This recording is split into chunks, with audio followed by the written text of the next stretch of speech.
Let me tell you something, brother. You stink, frankly. That's the way I think about it. One verse that said, if you don't like him, kill him. I really wish I could find it. I was able to buy a beautiful Cessna Citation jet, cash. A few months later, bought another jet worth 3 times what that one was. A little bit later, bought a third jet.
The Jesuit priests have been infiltrating every institution, and they're ready now for a takeover.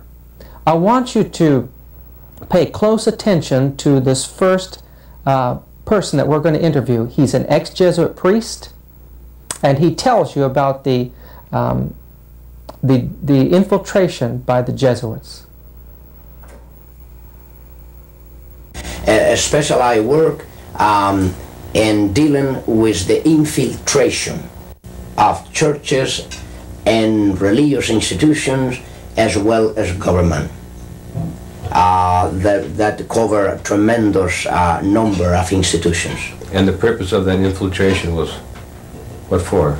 Well, the purpose is what the Roman Catholic system has all the time as her own purpose, is to infiltrate, to penetrate all the areas of life where the Roman Catholic can have control and access for the coming world government. What that means is, in preparation for that world government, the Roman Catholic institution, especially since the establishment of the Jesuit order in 1541, throughout all these 500 years, they've been in preparation and through infiltration and penetration of every level of society in order to take over the world politically and religiously.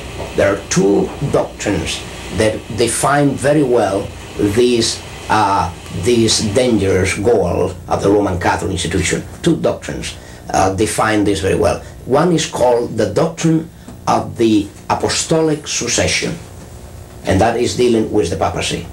And the other is the doctrine, the temporal power, and that is dealing with world government.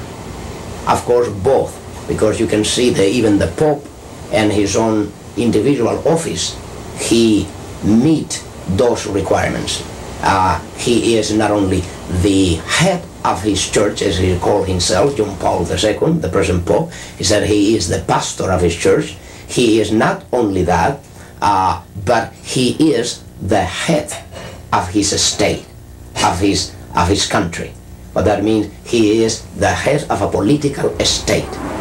Both combinations are in one office there. In prophetically speaking, that is what we see in the book of Revelation.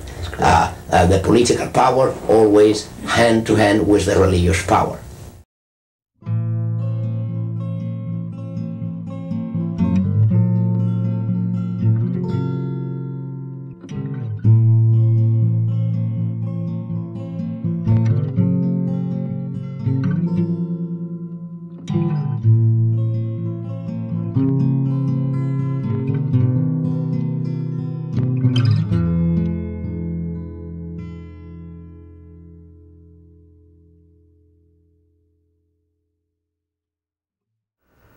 when I was in detective work in Washington, D.C. during World War II, I was going home to Alexandria, Virginia from Washington, D.C., and when I got to the mall, there was two scholars, and they were sticking up their fingers for a ride.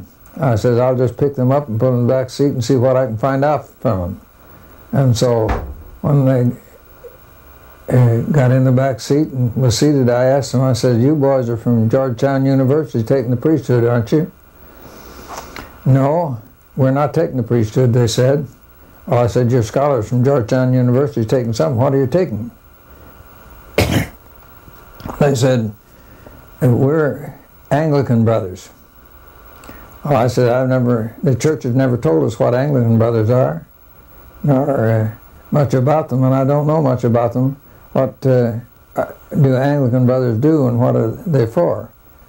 They said, well, we're taking studies to work with the Protestant churches and get them to come in to do what the church wants them to do, and to work with them and work with us. And I said, well, how many of you folks are taking the course? We said about 780. And I said, how many graduated? Oh, somewhere between 780 and 700 or 800. No, 700 and 780. I said, now, how many graduated last year? And they told me. And then I said the year before that, and they told me, and I went back till we had about 3,800 people graduated and out in the field. And I said, well, what do you boys do when you go out in the field? No, I said, first I want to know how many graduate next year. Well, it said it'll be somewhere under 900 anyway.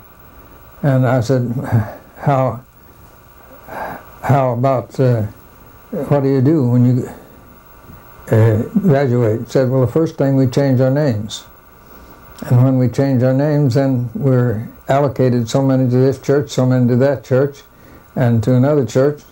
And I said, when you go out to the churches, then what do you do? He said, well, the first thing we do is look around for some nice young lady that we'd like to make an associate member with, and then we marry them. And after we're married, we go off to a Protestant theological seminary or school, and we come out a Protestant minister.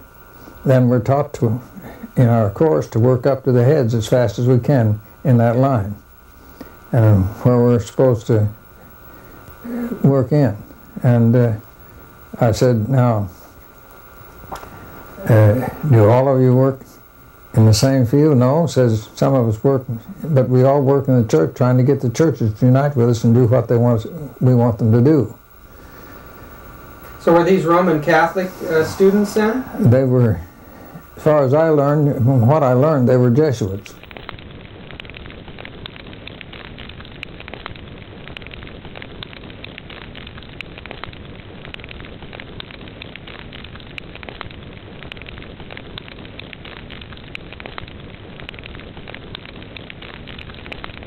He sees our hearts as desperately wicked. And in Matthew 15:8, Jesus said that our hearts are far from God.